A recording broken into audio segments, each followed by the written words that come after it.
Hi, welcome back. In this video, I will show you how RTAB actually works. So now let's launch my node in Rust. It's still in a simulated gazebo world, and I'm using the kitchen model for convenience. And I will show you a more complicated results later. Arv is open, gazebo open. Now let's launch the tally-up node. And the speed of rotating is too far, so I slowed it down.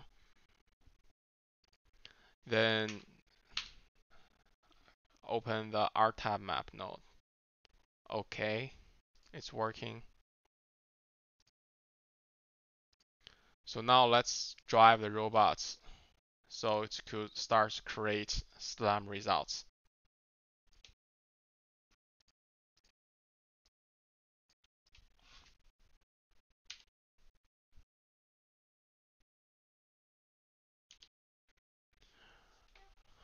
I want to loop over this kitchen area 3 times to get a rough idea of how the results are good or bad.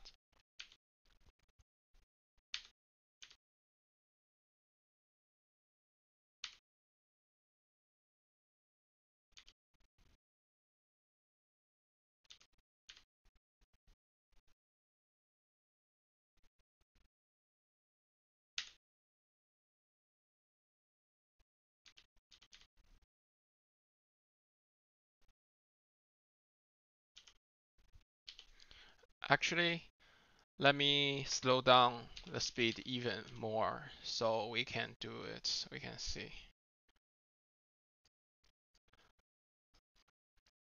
how it's constructing the 3D map.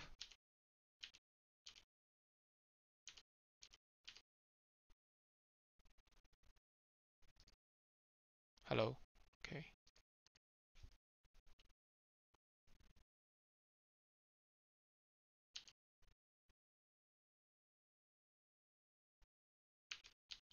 No.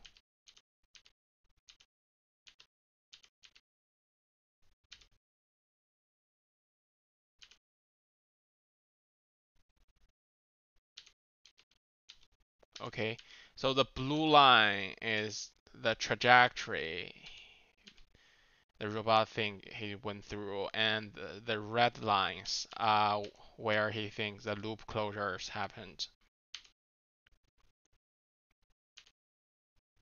So 3 times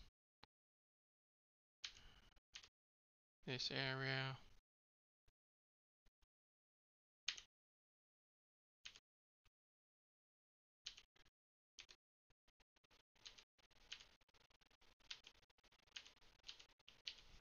Okay, let's see.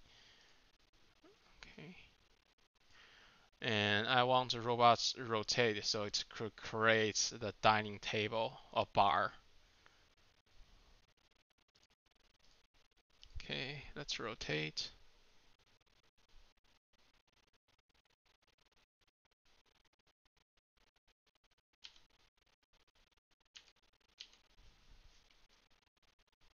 Yeah, you see? This is a new dining bar it created.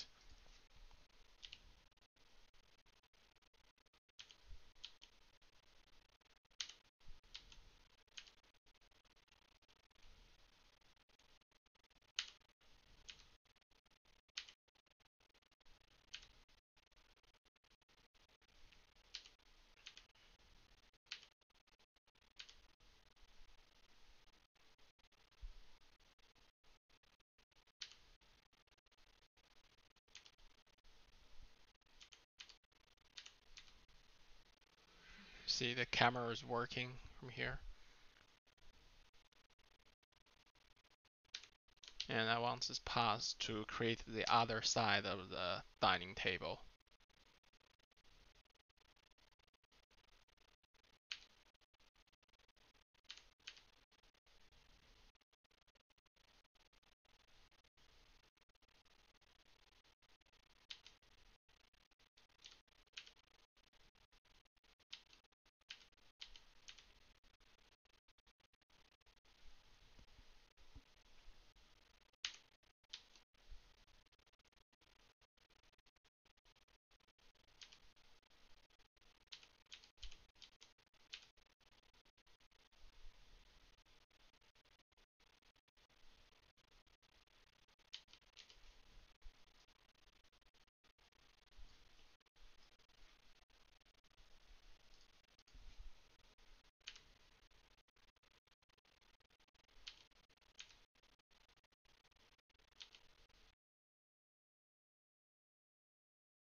more, swipe more so we can have a better idea of the dining table, okay?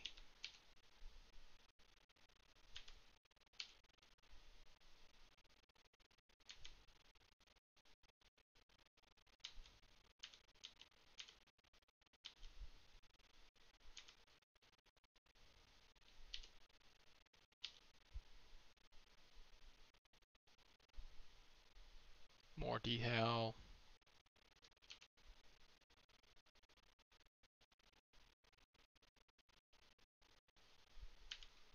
Okay.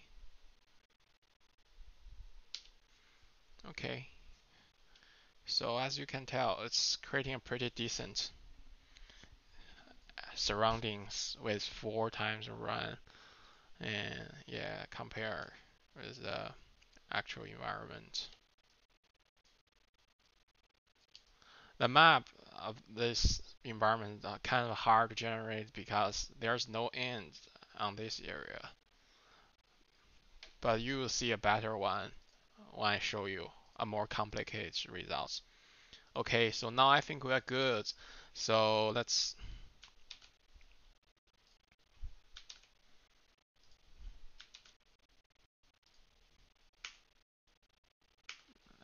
see the data it's just generated. Yeah, because that open area it can't create a map.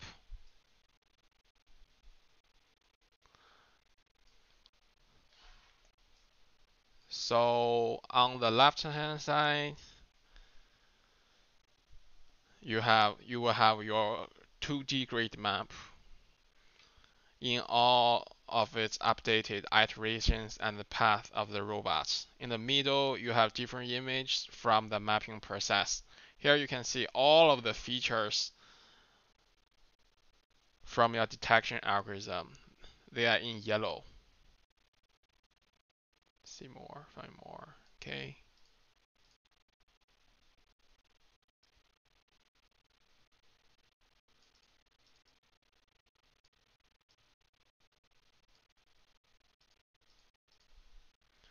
Yep.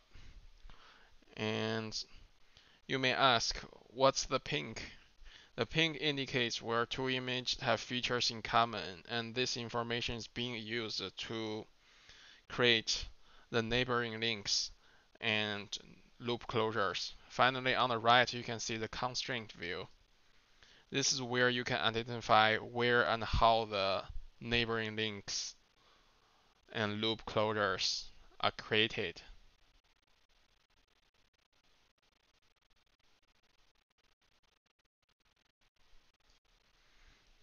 Okay, now, as I said, let's see a more complicated result. This is the result I just done this noon, and I do have some screenshot. Let's see some screenshot first. Yeah. Uh, so this is kind of my lab environment, and it's after 6 or 7 run, and it's mapping everything pretty well, I would say. Yeah, this is a simulated world, how the actual world looks like.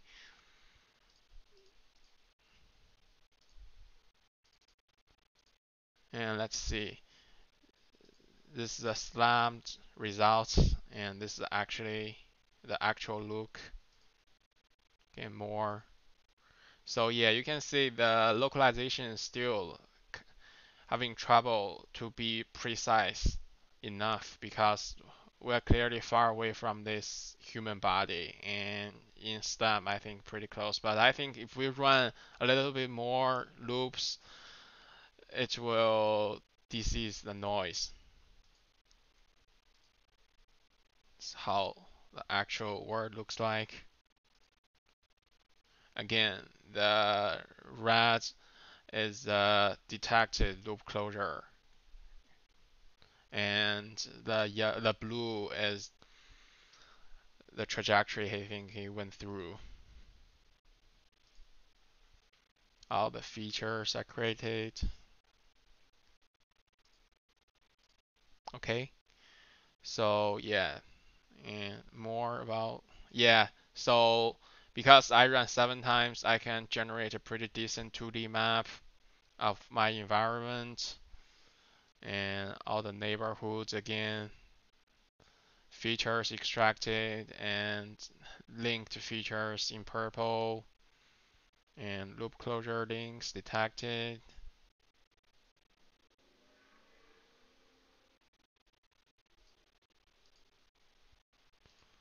And now let's talk about the output of the data.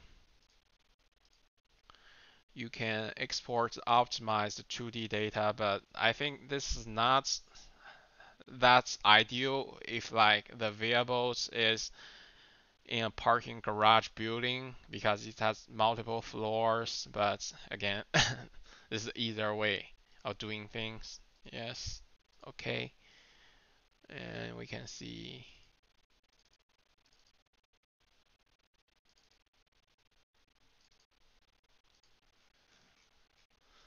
So the gray is unknown space.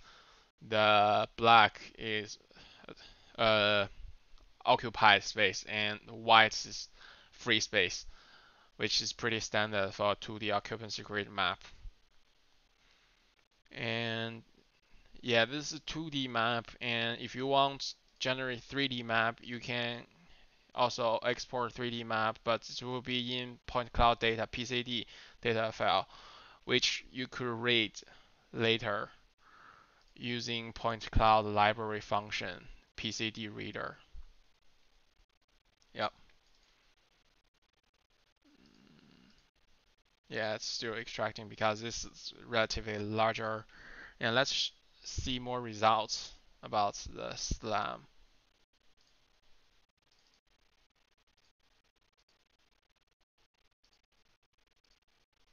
Final environment is created after 7 run.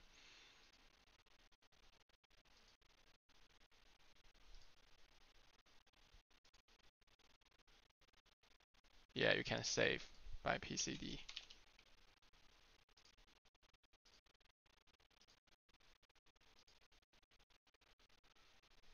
Okay, done.